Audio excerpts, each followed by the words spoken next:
कल था प्रथम राधा नाम सकल सुखकारी माया त्रिगुण ताप भवहार। ये तो कल इसका अर्थ कर दिया। आज दूसरा है मन का। राधा नाम परम विश्रामा हरत सकल जग आशा कामा। राधा नाम परम विश्रामा, एक होता है विश्राम, एक होता है परम विश्राम। विश्राम वो मुक्ति का, संसार से छूट गए, ये हो गया विश्राम। जन्म मन से छूट गए, ये है विश्राम। मुक्त हो गए, मोक्ष मिल गया, ये है विश्राम। लेकिन राधा नाम हमको विश्राम नहीं देगा, इससे भी आगे, विश्राम से भी आगे परम विश्राम का। परम विश्राम क्या है? विश्राम है दुखों का छूटना, और परम विश्राम है सुखों का मिलना। जेल से छूट गए, ये है विश्राम। और जेल से छूट करके बाल बच्चों के पास, पत्नी माता पिता के पास पहुंच गए, उनका सुख लेने लगे, ये है परम विश्राम। तो और नामों से मुक्ति मिलेगी। आप प्रश्न वही आ गया ना कल परसों वाला, कि राधा नाम ही ये सकल सुख कार्य, तो और नाम नहीं भगवान के। तो विस्तार से मैंने बताया कल। तो आज वही बात फिर आपने भले प्रश्न किए हो कि राधा नाम परम विश्रामा, तो कृष्ण नाम परम विश्रामा नहीं, नारायण नाम परम विश्रामा नहीं।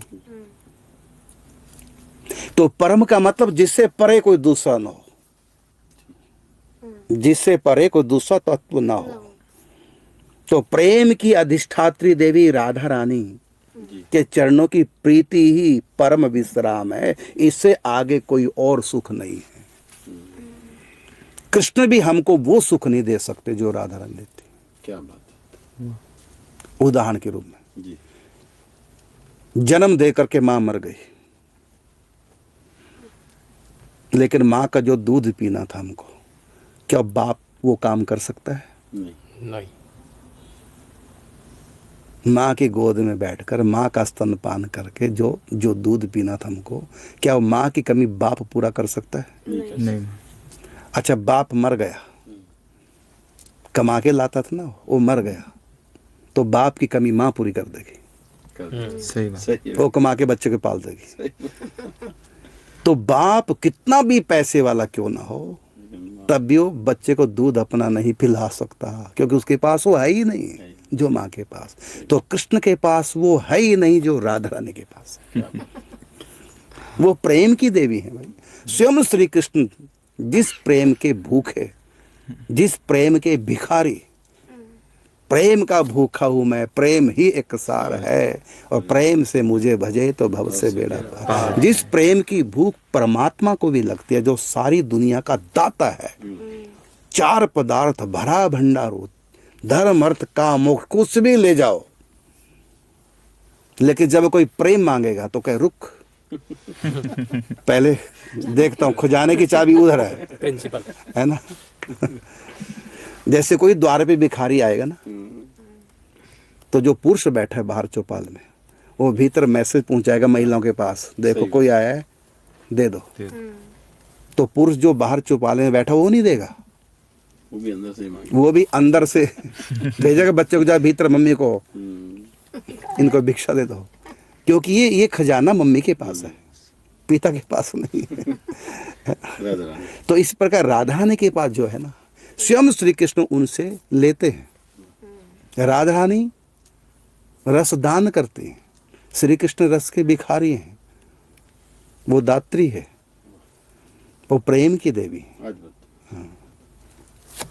तो इसलिए कहा कि राधा नाम परम विश्रामा। विश्राम दो तरह से मिलता है, एक तो सुख, दुख समाप्त हो गया, कोई संकट कष्ट था, दुख समाप्त, मन शीतल हो गया, विश्राम मिल गया। लेकिन ये विश्राम, एक विश्राम है जिस सुख की हमें इच्छा थी वो मिल जाए। एक तो विश्राम में तो होता दुख का जाना, और परम विश्राम में होता सुख का आना। तो यहाँ परम शब्द का मतलब सबसे बड़ा सुख, सबसे बड़ा सुख है प्रेम। वह है प्रेम की देवी राधा। श्री कृष्ण ज्ञान स्वरूप है, प्रेम स्वरूप उनके। श्री कृष्ण सच्चिद हैं, लेकिन आनंद जो लगता है ना, सच्चिदानंद रूपाय विश्वोत्पत्त्यादि हेतु तापत्र विनाशाय श्री कृष्णाय वयम, तो उसमें जो आनंद है ना, सच्चिदानंद, ये आनंद राधा रानी का है। वाह क्या तो आनंद स्वरूप है राधा रानी। तो इसलिए कहा कि राधा नाम परम विश्राम, मतलब राधा नाम हमको परम विश्राम देगा। एक बात और बताएं, राधा में कृष्णा में, जी कृष्ण नाम जपो मुक्ति मिलेगी, जी यदि प्रेम के लिए जपो तो प्रेम मिलेगा, ठीक है मुक्ति भी मिल सकती है, प्रेम की चाहता प्रेम, लेकिन राधा नाम में वो पावर है, तुम ना भी चाहोगे तब भी तुमको प्रेम ही मिलेगा।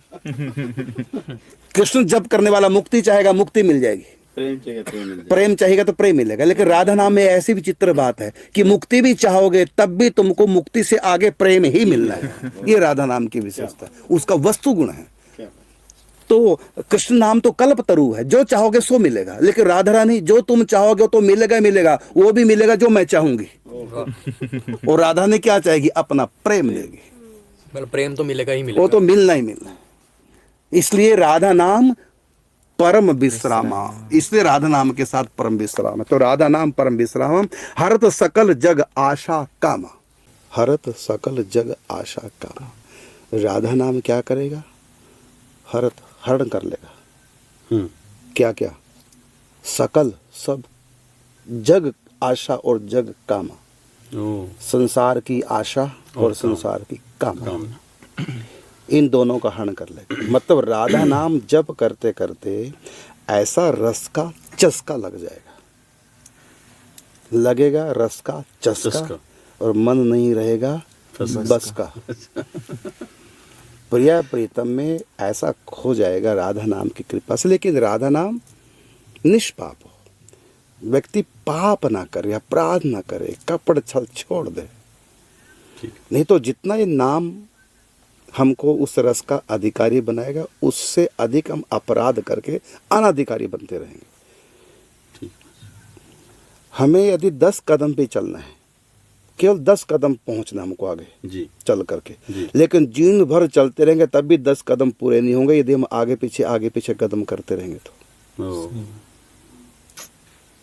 10 कदम नहीं पहुंच पाएंगे। सही बात। एक कदम आगे रखा, एक कदम पीछे, 2 कदम आगे रखे, 2 कदम पीछे रख दे, वहीं के वहीं रहेंगे।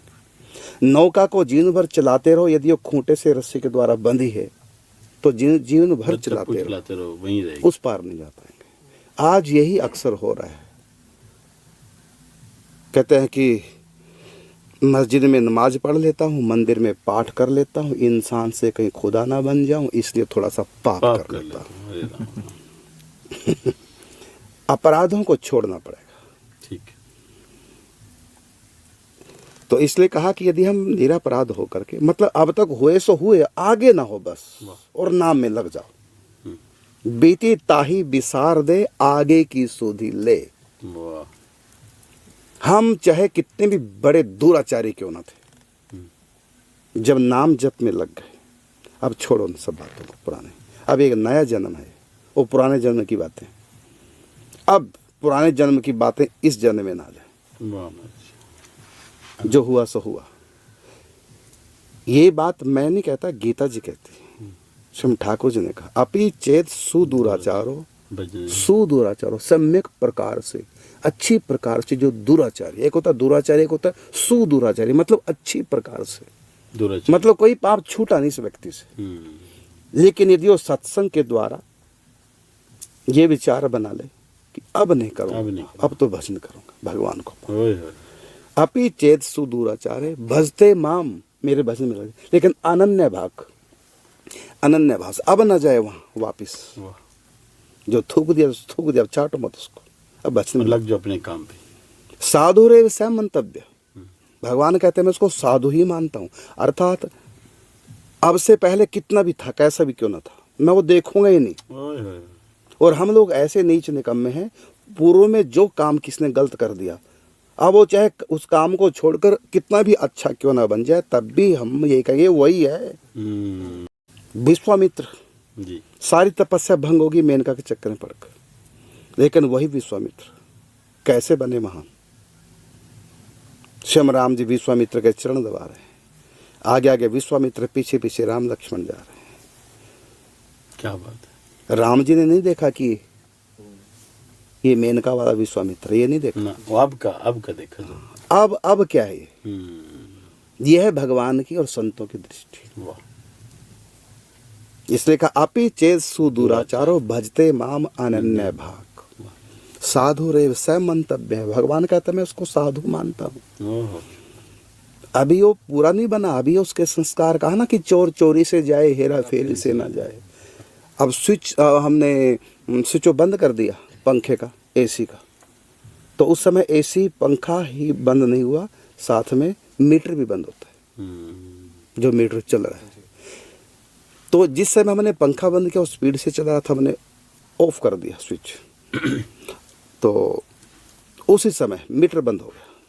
लेकिन पंखा उसी समय बंद नहीं होता, वो थोड़ी देर तक, वो थोड़ी देर तक 5-10 राउंड लेगा, 10-20 राउंड लेगा भी वो, क्योंकि उसकी जो चलने की स्पीड थी अभी उसकी कह लो उसको संस्कार अभी हैं चलने के, धीरे धीरे कम होंगे।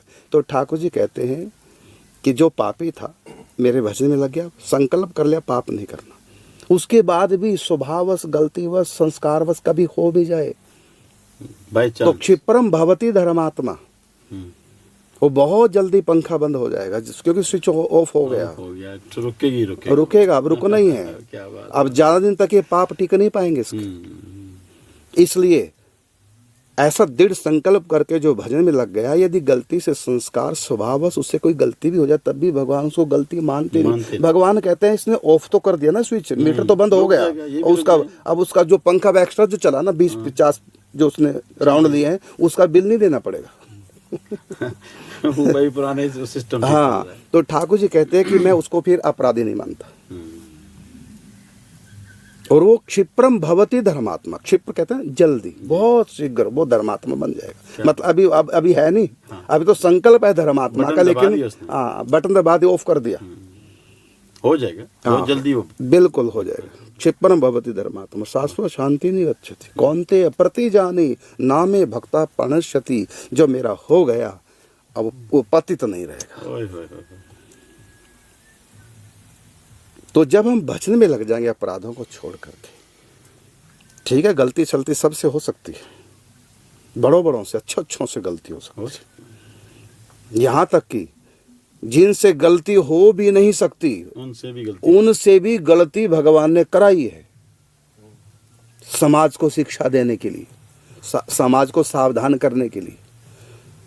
धर्म के अवतार युधिष्ठिर महाराज जुआ खेले, स्वयं भगवती आदि शक्ति महामाया भगवती सती जी, उनसे कभी गलती हो सकती है? वो तो भगवान की पावर है, शक्ति है, उन्हीं का स्वरूप है। लेकिन वो भी कहते हैं मैं नहीं मानूंगी राम को भगवान। परीक्षा ली उसने, परीक्षा ली। ये गलती नहीं कर सकती विभूतियां, ये भगवान की विभूतियां गलती नहीं कर सकती, लेकिन गलती करके समाज को एक उदाहरण पेश किया।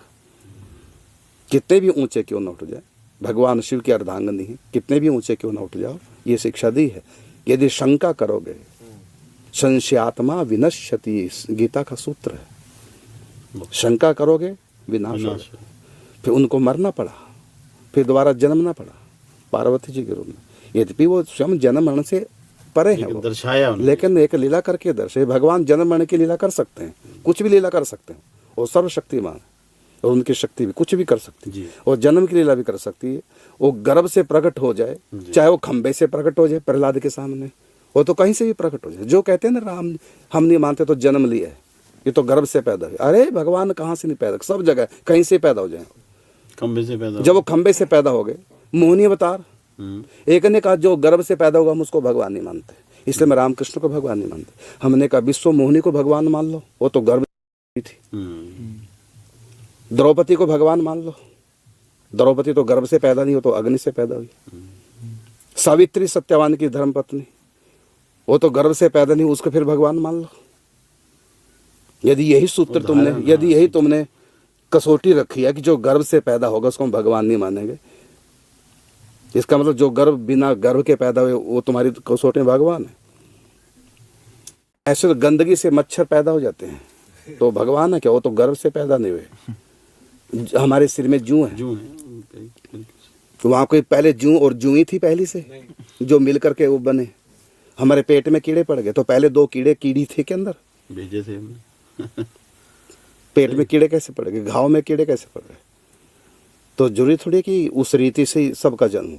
पेड़ पौधे एक बीज था, कोई मम्मी पापा नहीं थे, बीज डाला तो पेड़ बन गया। तो ये तो सूत्र नहीं है ना। नर रूप में ही आना पड़ा। हाँ, ये तो सूत्र नहीं कि स्त्री पुरुष मिले, गर्भ होगा तो बच्चा होगा तो फिर उसको हम भगवान नहीं मानेंगे यदि रामकृष्ण गर्भ से पैदा। अरे परमात्मा कहीं से भी जन्म ले सकते, अवतार ले सकते। चलो मेन बात तो ये थी कि हरत सकल जग आशा कामा। तो नाम जप का ये प्रभाव है। अतिशय रगर करे जो कोई, अनल प्रगट चंदन ते होई। चंदन की लकड़ी शीतल होती है, लेकिन अतिशय रगड़ करेंगे उसमें भी आग पैदा हो जाएगी। सर्दी में हमारे हाथ कितने भी ठंडे क्यों ना हो, यदि परस्पर दोनों को रगड़ेंगे तो संघर्षण करेंगे, हाँ, तो गर्मी पैदा होगी। इसी प्रकार अतिशय नाम जप करेंगे। ये आवश्यक नहीं कि राधा नाम हो, कोई भी नाम, भगवान का नाम, कृष्ण हरि नारायण, कुछ भी नाम, परमात्मा के अनंत नाम है, कोई भी नाम जब हम हद कर देंगे ना भजन करने की, वाह, तो अपने आप ही भगवान प्रकट हो जाएंगे। वाह, कहा ना भजन कर तो ऐसा कर, भजन करने की हद कर दे, भजन के बल से यमराज का खाता भी रद्द कर दे। सारे पाप जलकर भस्मीभूत हो जाएंगे और व्यक्ति बिल्कुल पवित्र हो जाएगा। वाह, केवल वो ही नहीं पवित्र होंगे जो पाप किए हैं, पाप न करने का स्वभाव अर्थात स्वभाव भी पवित्र हो जाएगा। संस्कार ही मिट जाएंगे पाप करने के। पाप तो मिटेंगे, पाप करने के संस्कार भी मिट जाएंगे। इसलिए कहा क्षिप्रम भवति धर्मात्मा शाश्वत शांति निगच्छति। बहुत जल्दी वो हाँ, धर्मात्मा बनने का वो शाश्वत शांति अर्थात परमात्मा की प्राप्ति वाह, करेगा। लेकिन हम लोग वो करते हैं ना कि भजन कम, जितना भजन उतने पाप। जब तक पाप रुकेंगे नहीं तब तक भजन। हाँ, यदि पाप नहीं रुक पा रहे तो दो बातें व्यक्ति करे, एक तो सत्संग करे और एक नाम की हद कर दे, नाम जप। वाह, तो हरत सकल जग आशा कामा। सचमुच में कोई अपराधों से बचकर भजन करे, यदि अपराधों से नहीं बचा जा रहा तो भजन करने की फिर हद कर दे, अतिशय भजन करे। भजन की कृपा से स्वतः ही कहा ना कि अभी अंतर मल कबहु न जाई, राम भक्ति जल बिन खगराई। अभी अंतर मल कबहु न जाई। कागभूषुंड जी गरुड़ जी से कहते हैं कि बाहर से तुम पाप करना छोड़ देंगे, लेकिन पाप की आदत संस्कार नहीं छूटते। वो कैसे छूटेंगे? तो कहा राम भक्ति जल बिन खगराई, अभी अंतर मल कबहु न जाई। ये जो जल है ये बाहर की मैल तो धो देगा, अंदर की नहीं। अंदर की कौन धोएगा? तो राम भगति जल, राम भक्ति के जल जो राम भगति जल बिन खगराई, अभी अंतर मल माने वो संस्कार कबहु न जाए। तो क्या करे फिर? भक्ति करे। अर्थात भक्ति में सर्वोपरि भक्ति है नाम जाप। और नाम जाप से भी आगे की भक्ति है नाम संकीर्तन। खूब कीर्तन करें। अकेले हैं गुनगुनाते जाओ, गाड़ी चला रहे गुनगुनाते चलाओ, खेत में जा रहे हैं गुनगुनाते, ड्यूटी जा रहे हैं गुनगुनाते, वाह, बर्तन मांज रहे हैं गुनगुनाते। कितना सरल है हमारे। आशा एक राम जी से दूजी आशा छोड़ दे, नाता एक राम जी से दूजा नाता तोड़ दे। तो संसार से जो हमारी आशा ना, ये बेटे से सुख मिलेगा, शादी कर लूँगा तो पत्नी से सुख मिलेगा, बच्चे हो जाएंगे बच्चों से सुख मिलेगा, नौकरी से सुख मिलेगा, पैसे से सुख मिलेगा, मकान अपना बन जाए तो सुख मिलेगा। ये जो आशाएं हम संसार से लगा के रखते हैं, आशा ही परमम दुखम नैराशा ही परमम सुखम। तो वहाँ से मन हटे। संसार से जो सुख की आशा है और जो हमको कामना है ये मिल जाए वो मिल जाए, इन दोनों का नाश हो जाएगा नाम जाप से। लेकिन अतिशय भजन करना।